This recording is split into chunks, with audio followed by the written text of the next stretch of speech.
In the cold dark of space, a signal traveled through the stars. It moved past dying suns, frozen moons, and empty planets. It was not a message of war. It was not a challenge. It was a cry for help. The Zorthan Empire, once proud and strong, was falling apart. A mysterious enemy had begun to destroy their outer colonies. Fast, silent, and without mercy. Ships vanished. Cities turned to ash. Soldiers never returned. In desperation, the Zorthans did something they had never done before. They asked outsiders for help, and they sent the message to Earth. Back on Earth, in a top-secret facility deep under the surface, alarms blinked red.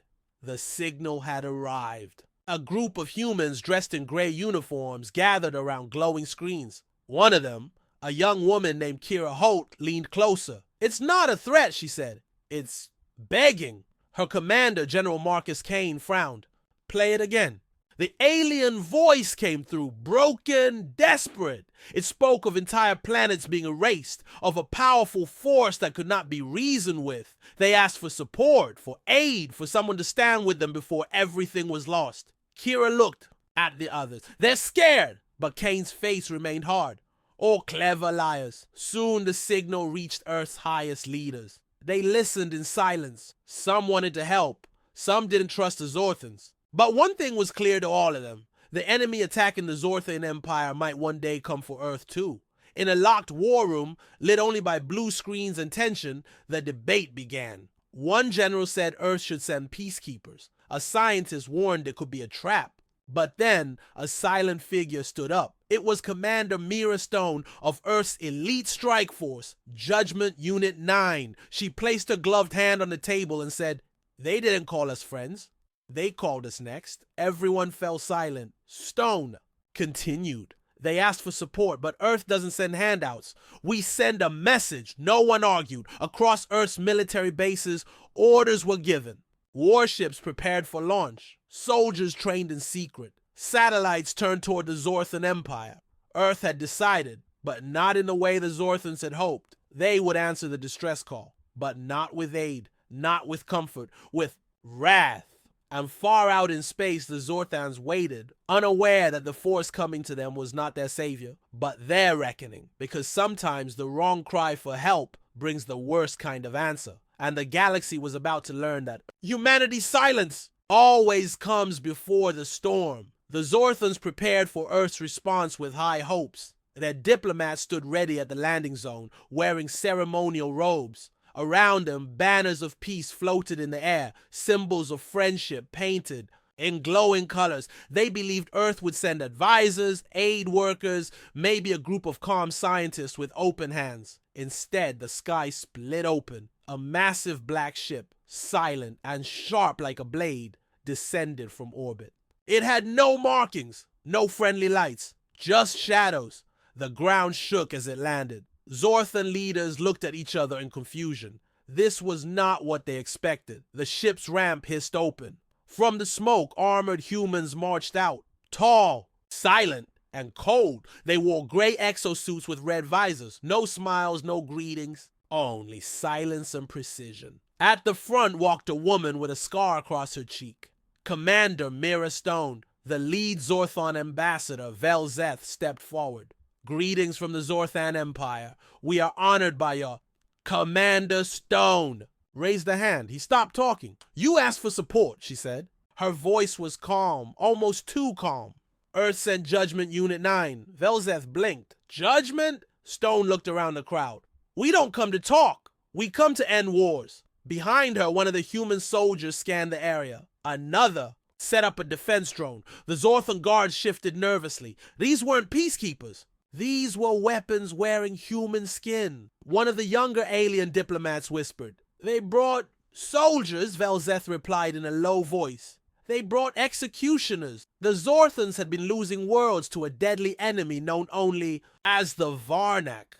They believed Earth would help them defend their borders, but now they wondered, was Earth here to help or to replace them? Stone walked straight past the alien officials, ignoring their nervous smiles and polite bows. She moved toward the star map that showed the front lines of the war. She pointed at a red zone blinking on the screen. This is where the Varnak are strongest. Velzeth nodded. Yes, but we hope to begin with diplomacy. Wrong answer, she said. We begin with fire. Without another word, Stone gave a hand signal. Her team turned in perfect unison and marched back to the ship. Moments later, the engines roared, and the human vessel rose back into the sky. The Zorthan stood in stunned silence. They had asked for support. What arrived was something else, and as the black ship disappeared, into the stars, Velzeth whispered to himself. May the enemy fear them, because we now do too. The real war hadn't even started yet, but the galaxy had already changed. The command center on Zorthan Prime was filled with tension. High-ranking Zorthan leaders watched the screens showing the human warship moving through their skies. Drones followed it carefully, but none dared get too close. They had asked for support. Earth had responded. But this wasn't what support was supposed to look like. The humans returned to the surface 2 days after their first appearance. This time, not with a full squad, but only 3 figures. At the front, again, was Commander Mira Stone. This time, the meeting took place in the Grand Hall of Alliances, a massive room covered in golden patterns and floating light symbols. The Zorthans had set the mood for peace. Commander Stone didn't sit. She stood, arms behind her back, helmet under one. Arm and eyes cold as space. Her 2 soldiers stood like statues beside her. The Zorthan ambassador, Velzeth, cleared his throat. We appreciate your arrival, Commander. We hope your people can assist us in pushing back the Varnak threat. A shared strategy between our governments would Stone cut him off. There is no shared strategy. Earth does not share war. We end it. The room fell silent. Velzeth looked around, confused. We assumed we would coordinate. Perhaps divide sectors, send advisors. Stone stepped forward, just 1 step, but the air felt colder. You think Earth came here to babysit you? Uh-huh, she said. You think we flew across the stars to hold your hand? Gasps spread across the room. The younger Zorthan officials began whispering nervously. Stone stared directly at Velzeth. Let me make it simple. You called for help. Earth answered, but we don't come with kindness. We come with conditions. She pulled a small device from her belt and tossed it onto the table. It lit up, projecting a hologram of a burning alien city, one that used to belong to the Varnak. This happened yesterday. No warning, no survivors. That was Earth's message to your enemy. Velzeth's mouth went dry. You attacked. Already? Stone's voice was low but firm. You asked us to fight your war. Now it's ours. Stay out of the way. Another Zorthan leader stepped forward, his voice shaking. What happens if we don't agree with your methods? Stone didn't answer right away. She slowly placed her helmet back on, the red visor glowing. Then she said 4 words that froze the room. Then you're in the way. With that, she turned and walked out, her soldiers following behind. The Zorthan leaders stood in stunned silence. What had just happened wasn't a meeting. It was a warning, not just to them, but to anyone watching. Earth had arrived, and they weren't here to cooperate. They were here to conquer the chaos, and heaven help anyone who stood in their path. The stars above the Zorthan front lines were quiet, too quiet. The Varnak, the feared enemy, had not attacked in 2 days. No movement, no signals, nothing but cold silence. It was strange, unnatural. Zorthan commanders believed it was a pause in the storm. They were wrong. High above, hidden behind a moon, Earth's warship Erebus hovered like a predator. Inside, Commander Mira Stone stood before her strike team. Judgment Unit 9. The soldiers wore full armor, weapons locked, orders clear. Their mission, not to defend, to send a message. On a screen behind her, a map of 3 Zorthan-controlled bases lit up. These bases have been compromised, leaking information to the enemy, trading survival for secrets. Stone didn't blink. We don't leave rats in the pantry, she said. We burn the pantry down. No one questioned her. The ship's engines roared to life. Within minutes, Erebus descended from the dark, blacking out communication systems on the ground. Zorthan commanders screamed for answers. Civilians ran for cover. But it was already too late. From the belly of the ship, silent drones dropped, followed by Judgment Unit 9. One base was hit with EMPs. Lights went out. Doors slammed shut. And then nothing but darkness and the sound of boots. The traitors. Inside didn't even have time to scream. Explosions followed. Quick, clean, precise. 3 Zorthan bases gone in less than 20 minutes. The rest of the Zorthan military watched in horror. These weren't enemies. These were allies. Earth had just attacked its own side, but it wasn't war. It was a warning. Back on Zorthan Prime, Velzeth stormed into the command room, demanding answers. Commander Stone appeared on the main screen, calm as ever. "We detected treason." "Ah," she said. "We removed it." Velzeth's voice shook. "You destroyed our own facilities." Stone leaned forward slightly, her voice cold. "Your war is dirty. Earth doesn't fight dirty. We cleanse." The room went silent. "Next time," she said, "you clean your own house, or we will." And then the screen went dark. Across the galaxy, other alien races were watching. Secret feeds. Hidden observers. Every faction heard the message loud and clear. Earth didn't play politics. Earth didn't wait. And Earth didn't care whose side you claimed to be on, because when humans strike first, it's never random. It's a lesson. Written in fire, burned into history, and the real war hadn't even started yet. The Zorthan generals had waited for days. Tension hung thick in their war rooms. The Varnak, the enemy that had pushed them to the edge, had gone silent. No attacks, no probes, no sign of life from their black fleets. Everyone expected something big. And then, it came. An entire Varnak strike force broke through Sector 9's defense wall. Massive living warships, pulsing with dark energy, moved fast and hard. Zorthan defenses scrambled to respond, but it was too late, or so they thought. From orbit, the human ship Erebus locked in. Commander Mira Stone stood at the edge of the tactical holomap. Her eyes didn't blink. She had been waiting for this moment. "They finally took the bait," she said. Around her, Earth's elite team, Judgment Unit 9, moved into action. They hadn't built defenses. They had built a trap in Sector 9. What looked like weak shields and abandoned bases were actually decoys, rigged with Earth's most advanced weaponry. Cloaked missile batteries, automated railguns, and deep-core plasma mines buried in silence, waiting for the signal. The Varnak charged in. And that's when the trap snapped shut. Mines lit the void like a second sun. Railguns sliced through. Varnak hulls like paper. The first wave of ships shattered before they even knew they were under attack. Panic spread among the Varnak ranks, but it was only beginning. Erebus decloaked right above them, its front cannon lit with a glow not seen before in this galaxy. Commander Stone's voice came through every open channel, Zorthan and Varnak alike. "You wanted war." A pause. "Earth delivers extinction." The cannon fired. A shockwave of white energy tore through the Varnak fleet, cutting their main ship in half. The explosion echoed across the system, the light visible from 2 planets away. Zorthan Command watched in stunned silence. They had begged Earth for help. And Earth didn't just help. Earth dominated. Hours later, a single escape pod floated near the Zorthan command ship. Inside was a wounded Varnak officer. When pulled aboard, he spoke only one thing before passing out. They were waiting for us. The galaxy had always seen humans as newcomers. Young, emotional, unpredictable. But now, a new truth was becoming clear. Earth didn't just fight back. Earth planned ahead. And when humanity sets a trap, only ghosts walk away. The skies above Zorthan Prime looked calm, but tension crackled like lightning behind closed doors. Inside the High Council chamber, arguments broke out between the Zorthan leaders. "We should lead the war effort," barked General Lore. "Earth is just one planet." "We are an empire." "They're unpredictable," added another. "Too aggressive, too dangerous." They had seen the destruction Earth caused in Sector 9, the trap, the silence afterward. The Varnak hadn't dared move since. That scared them, and it made them jealous. So the Zorthans tried something foolish. They summoned Earth's commander Mira Stone to a strategy session, a room full of politics and pride.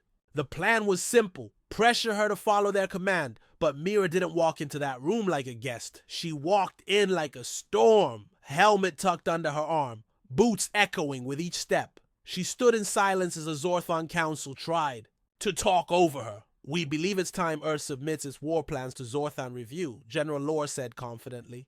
This is a joint war." Mira didn't flinch. She walked to the table and dropped a black data chip onto it. Then she smiled. "Play that."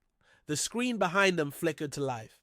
Footage began. Zorthan patrol ships drifting in space, torn apart. No Varnak in sight. What is this? One counselor asked, his voice nervous. Your secret backup fleet, Mira said coldly. You positioned them near our warpaths, didn't you? To watch us.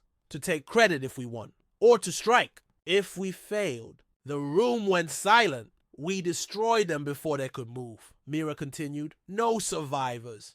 Panic broke across the table. You attacked our own ships? General Law shouted. No, Mira replied. I removed threats. Doesn't matter if they wear the same colors. She stepped closer, her voice now a blade. You asked Earth for help. We answered. But understand this, when humans fight, we don't take orders from cowards. The lights dimmed. The screen changed again, this time showing Earth's battle. Groups surrounding Zorthan's space. Quiet, ready. Mira turned her back and walked away. You can either stand behind us, she said, or under us. Choose carefully.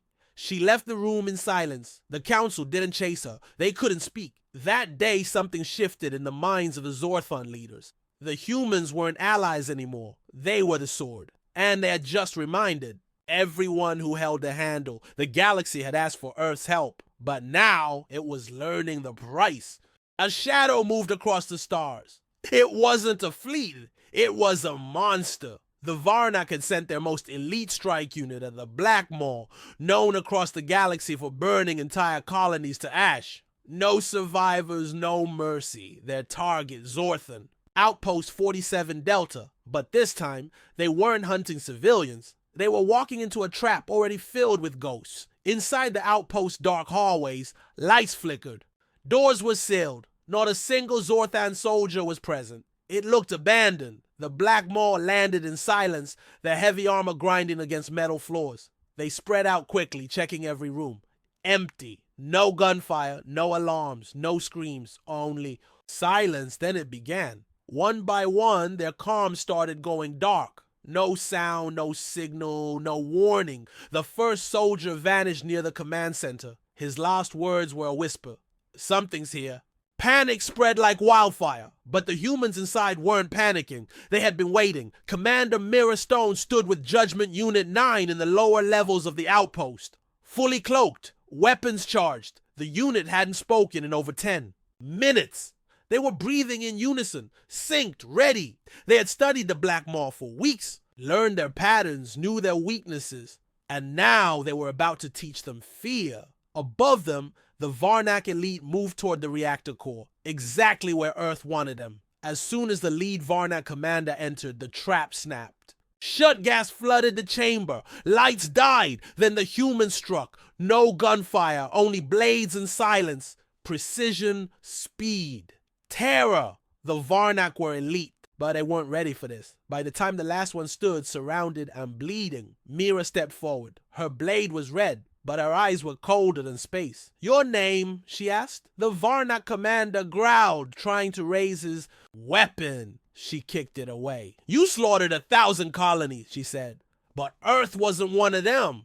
He lunged and never touched the ground again. Afterward, Earth transmitted one image to the galaxy, the symbol of the Black Maw, shattered, lying beneath a human boot. No words, no speech, just a message. Humanity doesn't wait for war. It becomes the nightmare the enemy never sees coming. And now, even the strongest Varnak forces had learned the truth. Earth was already there, and death had already begun. The galaxy buzzed with uneasy whispers. After Earth's fierce attacks and unyielding strikes, an unexpected message arrived from the Myrath. A powerful alien race known for their wisdom and neutrality. They wanted to meet, to form an alliance against the growing threat of the Varnak. Zorthan leaders felt relief. Finally, help beyond Earth's raw power. But Commander Mira Stone felt something else. A chill. The meeting took place on a neutral station orbiting a barren planet. Lights were dim. Walls were cold still. Everyone knew trust was rare here. As the Myrath diplomats entered, their serene faces hid sharp minds. They spoke carefully, offering peace, strategy, and unity. But Stone watched every word, every movement. The Myrath wanted more than peace. They wanted control. Their alliance was a leash, a way to slow Earth's rising. Power! After the talks, Stone retreated to her ship. Alone, she reviewed secret data intercepted during the meeting. The Myrath weren't planning a war against the Varnak. They were planning to use Earth as a shield and then betray them. Stone's fingers tightened around the data pad. Earth had given the galaxy shock and awe. Now it was time for the real test. Would allies stay true? Or would Earth face betrayal from those pretending to help? The galaxy watched. But one thing was clear, Earth didn't trust easily, because in this war, trust could be the deadliest weapon of all. Deep within Earth's hidden space facility, silence ruled. The brightest minds worked tirelessly on a project so secret that only a handful of commanders knew its true purpose. It was called Project Titan. For years, the galaxy had seen humanity's power grow, but none knew the full extent. The weapon was not just a ship or a missile. It was a new kind of technology, an intelligent war machine capable of learning, adapting, and fighting on its own. Commander Mira Stone stood before the massive machine for the first time. It was enormous, half a kilometer long, with sleek armor plates shimmering under bright lights. The machine's core pulsed softly, as if alive. "Is it ready?" she asked the chief engineer. He nodded slowly. "More than ready. It learns every battle, every tactic. It's faster and stronger than anything in the galaxy." Stone's eyes narrowed. "Then it's time." Meanwhile, far from Earth, enemies plotted. The Varnak and their allies believed they had crushed humanity's spirit. They were wrong. The war machine, called Titan, would be the final shock, the ultimate answer to every attack. When the First Order came, Titan launched into space like a comet of destruction. Its weapons unleashed storms of energy, breaking through enemy lines effortlessly. It wasn't just a machine. It was a new kind of warrior, humanity's last card. And the galaxy would soon learn what happens when Earth's wrath is truly unleashed. Because sometimes the most powerful weapon is not a soldier or a ship, but a machine born from human will. The war had changed, and the galaxy was about to burn. The galaxy held its breath. After countless battles, betrayals, and shifting alliances, the war had reached its tipping point. Zorthan fleets gathered at the edge of the Sol system, ready for one last strike. The Varnak forces, desperate and furious, joined the assault. All eyes turned to Earth's defenses. Commander Mira Stone stood on the bridge of the flagship Erebus, her jaw tight, her heart steady. Around her, the crew prepared for the fight that could end everything. But Earth wasn't just waiting. They had learned, adapted, and grown stronger. The war machine. Titan hovered behind the fleet, its sensors scanning, ready to unleash havoc. As enemy ships rushed forward, Earth's fleet surged with power and precision. No hesitation, no mercy. Explosions lit the void. Missiles streaked like shooting stars. The battle was fierce, brutal, and unforgiving, but then something unexpected happened. The Zorthan commander sent a message, an offer of surrender. Mira stared at the screen. Was it real or another trick? She thought of everything Earth had endured, the losses, the sacrifices, the price of peace. Her voice was calm but firm as she replied, "Humanity fights for peace, but we will never bow." The galaxy watched as Earth stood tall, not as a victim, but as a force to be reckoned with. The final battle was over, but the story of humanity's wrath had only just begun.